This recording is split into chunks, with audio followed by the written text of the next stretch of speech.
ወጣቶች እህቶቻችን፣ ወላጆች፣ አባቶች፣ እናቶች ልጆቻችሁ ላይ በጎ ነገር ዝሩ፣ በጎ ነገር ዝሩ። ሃይማኖታችሁን በልጆቻችሁ ልብ ላይ ዝሩ።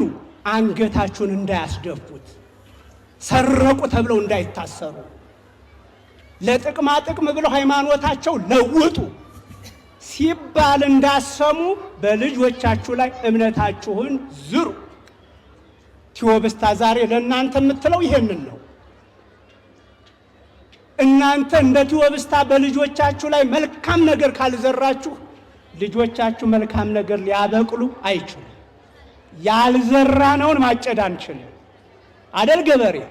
ሐምሌ ላይ የዘራኸውን ነው ህዳር ላይ ታኅሳስ ላይ የምታጭደው።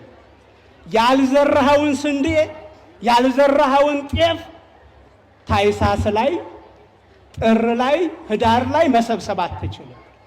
መልካም ነገር በልጆቹ ላይ ያልጫነ ወላጅ ያልዘራ ወላጅ ልጆቹ ሲጎረምሱ ልጆቹ ሲያድጉ በጎ ነገር አያገኝም ከልጆቹ።